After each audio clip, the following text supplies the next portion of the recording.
तो ये कहानी है रानो चिड़िया की। माधनलाल और कालू कौवा आस पड़ोस रहा करते थे। उन दोनों में बहुत प्रेम था। माधनलाल तो कालू कौवे से बहुत प्रेम किया करता, लेकिन कालू कौवा तो उसकी कामयाबी से बहुत जला करता था, क्योंकि माधनलाल ने अपनी मेहनत से बहुत कम वक्त में 3 खेत खरीद लिए थे। यूं ही समय गुजरता जाता है। एक दिन जब माधनलाल अपने खेतों की तरफ जा रहा था तो एक चील उसे हमला करके मार गिराती है। रानू को जब इस बात का पता चलता है तो वो भागकर उसके पास आती है, लेकिन तब तक माधनलाल मर चुका था। रानू तो कई दिन रोते हुए गुजारती है, लेकिन उसके पास तो अब एक उसका बेटा बच गया था। अरे घर में पड़ा राशन तो ख़त्म हो रहा है। अब मुझे कोई ना कोई कमाई का ज़रिया तो ढूंढना होगा। ऐसा करती हूँ, कालू भैया से मशवरा लेती हूँ। वो तो मेरे पति के बहुत अच्छे दोस्त हैं। कालू कौवा तो अपनी जगह बहुत खुश हो रहा था कि माधनलाल मर गया है। अरे अच्छा हुआ उस माधनलाल के साथ। वैसे भी उसे अपनी ज़मीनों का बहुत घमंड था। अरे ये क्या कह रहे हो तुम? वो तो तुम पर जान छिड़कता था। तुमने खुद ही मेहनत नहीं की, इसीलिए तो तुम्हारे पास एक छोटा सा खेत है और उसने बहुत बड़े बड़े 3 खेत खरीद लिए। अरे चुप कर जाओ, मेरा दिमाग मत खाओ। ऐसा कुछ नहीं है, मेहनत हम बराबर करते थे, बस वो बेईमानियाँ किया करता था। यूं ही कालू कौवा तो माधनलाल के मरने से बहुत खुश था। हालांकि माधनलाल ने अपनी ज़िंदगी में उसके साथ बहुत नेकियां की थी। यूं ही एक दिन रानो कालू कौवे से मशवरा लेती है कि आखिर वो अपने खेत में क्या उगाए।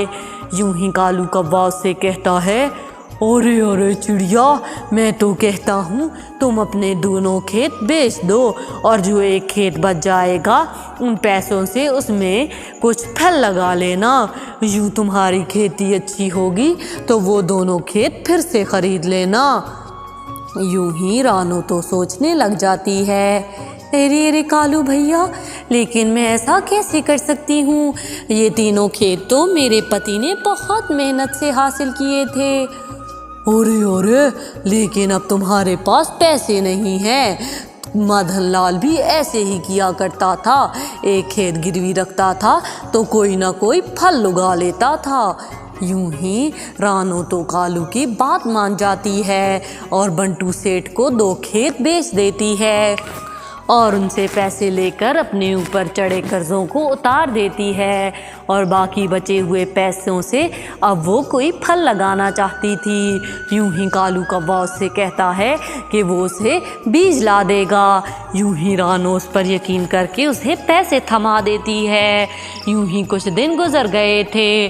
कालू कौवा तो शहर से अपने लिए बहुत से फल लाया था, लेकिन रानो के लिए एक ही फलों के बीज थे। अरे कालू भैया, आपने तो बहुत से फ्रूटों के बीज लाए हैं, लेकिन मेरे लिए एक ही बीज क्यों? अरे बहन, मैं तुम्हारे लिए अपने से ज़्यादा सोचता हूँ। तुम्हें पता तो है हमारे पूरे जंगल में स्ट्रॉबेरी के खेत किसी के भी नहीं हैं, इसीलिए स्ट्रॉबेरी बहुत अच्छे दामों में बिकेगी। माधनलाल मर गया है तो क्या हुआ, आप और चुटका मेरी जिम्मेदारी हैं। अगर मैं भी स्ट्रॉबेरी के बीज ले आता तो आपका धंधा तो ठप हो जाना था। मैंने अपने से पहले आपका सोचा। यूं ही रानो तो बहुत खुश हो गई थी। अरे कालू भैया, आपका बहुत धन्यवाद। आपने माधनलाल के जाने के बाद भी हमें अकेला नहीं छोड़ा। यूं ही रानो तो घर चली जाती है और अपने खेत में गौरी कभी तो कल से बहुत हैरान थी। वो कालू कौवे से पूछती है, अरे कालू जी, आप ये क्या कर रहे हैं? आप अपने धंधे से पहले उस रानो का सोच रहे हैं। ये बात सुनते ही कालू तो हंसने लगता है। तुमने मुझे बेवकूफ़ समझ रखा है क्या? ये तीनों खेत तो मेरी आंखों में बहुत पहले से खटक रहे थे। अब देखो तो रानू के पास भी एक खेत रह गया है, बिल्कुल हमारी ही तरह। और तुम तो मुझे हर वक्त ताने देती रहती थी। अब बताओ क्या हुआ? अरे तुमने ही तो कहा है कि इस जंगल में स्ट्रॉबेरी किसी के पास नहीं है, वो स्ट्रॉबेरी बेचकर फिर से खरीद लेगी। अरे मेरी मूर्ख पत्नी, स्ट्रॉबेरी का थोड़ा सा सीज़न होता है, वो सिर्फ 1-2 महीने के लिए आती है। और हमारे जंगल में तो थोड़े से पक्षी हैं, ज़्यादा कोई स्ट्रॉबेरी खरीदेगा भी नहीं। और रानू की आधे से ज़्यादा स्ट्रॉबेरी ख़राब हो जाया करेगी और सीज़न के जाते ही सारी स्ट्रॉबेरी सड़ जाएगी। फिर रानू वो दोनों खेत कभी नहीं खरीद पाएगी और मैं इस बार की खेती से पैसे बचाकर वो दोनों खेत फिर से खरीद लूँगा। अरे कालू जी, आप तो बहुत समझदार निकले। मुझे तो लगा मूर्ख के मूर्ख ही रहेंगे। अरे तुम अब फिक्र ना करो, अब तुम भी 3 खेतों की मालक बनने वाली हो। अगर रानू को अच्छा रोज़गार लगवा देता तो वो दोनों खेत फिर से ले लेती, लेकिन मेरी नज़र तो कब से उन खेतों पर है। यूँ ही कालू कौवा तो उसके साथ अच्छा नहीं करता, लेकिन रानू बेचारी तो अंधा भरोसा कर बैठती है और अपने खेत में स्ट्रॉबेरी लगा देती है। समय गुजरने के साथ साथ अब तो रानू की स्ट्रॉबेरियाँ पक चुकी थीं। रानू बहुत खुश हो गई थी, उसके खेत में बहुत अच्छी खेती हुई थी। रानू ढेरा टोकरियाँ भरकर रोज़ जंगल में ले जाती, लेकिन जंगल में पक्षी कम होने के कारण उसकी स्ट्रॉबेरी ज़्यादा ना बिकती और वो स्ट्रॉबेरी घर में भी पड़ी पड़ी सड़ रही थी। यूं ही रानू तो बहुत परेशान होती है। यूं ही टोनी रानू के पास आती है। अरे क्या बताऊं तुम्हें मैं टोनी, मेरी तो स्ट्रॉबेरीज गल रही हैं और मेरे पास ज़्यादा कोई पक्षी खरीदने भी नहीं आते।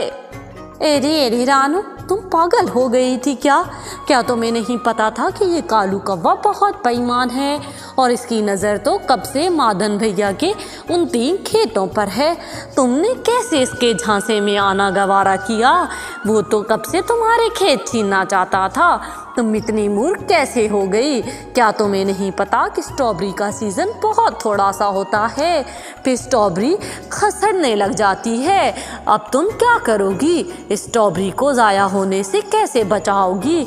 वो कितना चालाक है, उसने तो अपने लिए बहुत से फल खरीदे हैं जो अब वो अच्छे दामों में बेच रहा है और वो फल तो सारा सीज़न चलेंगे और वो अच्छे पैसे कमा लेगा। तुमने तो मादन भैया के दोनों खेत ज़ाया कर दिए। अरे टोनी, मैं तो उस वक्त माधन जी के गम में थी, मुझे क्या पता था। और माधन जी कालू कौवे पर बहुत भरोसा किया करते थे। अरे यही भरोसा तो उन्हें ले डूबा। यही तो सारा जंगल कहता रहा कि ये कालू आस्तीन का सांप है, लेकिन अब छोड़ो, क्या हो सकता है। यूं ही रानू तो बहुत परेशान हो गई थी। कालू की सारी चाल तो उसे समझ आ गई थी। दूसरी तरफ कालू के सारे फल अच्छे दामों में बिक रहे थे। यूं ही रानू सारी रात रोती रहती है और रानू सोचती है कि वो अपनी मौसी के पास जाएगी। यूं ही रानू बहुत परेशानी की हालत में सुबह सुबह ही अपनी मौसी के यहाँ चली जाती है और उन्हें सारी बात बताती है। अरे रानू, तुम चिंतित मत हो। हाँ, ये बात ठीक है कि स्ट्रॉबेरी का सीज़न बहुत कम होता है, लेकिन तुम मेरी मानो तो एक फ्रिज खरीद लो, उसमें स्ट्रॉबेरी को फ्रीज़ कर दो और इस स्ट्रॉबेरी से आइसक्रीम बनाना शुरू कर दो। तुम्हें तो वैसे भी हर तरह की आइसक्रीम बनानी आती है और इसके साथ साथ तुम इस स्ट्रॉबेरी से स्ट्रॉबेरी शेक बनाकर भी बेच सकती हो। ये सारी स्ट्रॉबेरी तोड़ लो और तोड़कर अपने फ्रीज़र में रख लो। यूँ तुम सारा सीज़न वो बेचकर अच्छे पैसे कमा सकती हो। अरे मौसी, तुम्हारा बहुत धन्यवाद। अगर तुम मुझे ये सारी सलाह ना देती तो मैं तो लुट गई होती।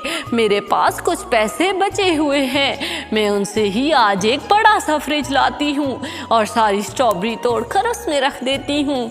यूं ही रानो ऐसा ही करती है, घर जाकर अपने चुटके को सारी बात बताती है और फ्रिज में सारी स्ट्रॉबेरी तोड़कर रख देती है।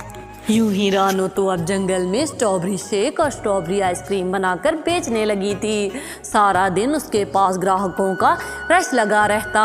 यूं ही जंगल में आए दिन बारिशें होती रहती थीं, लेकिन इस तरह तो उम्मीद किसी को ना थी कि बारिशें इतनी ज़ोरदार होने लगेंगी। जंगल में तो हर तरफ बारिशें ही बारिशें होने लगीं और इस दफ़ा तो जंगल में बाढ़ आ गई, जिसकी वजह से कालू कौवे के खेत में लगे हुए तमाम पौधों पर कीड़ा आ गया और उसके सारे फल ज़ाया हो गए।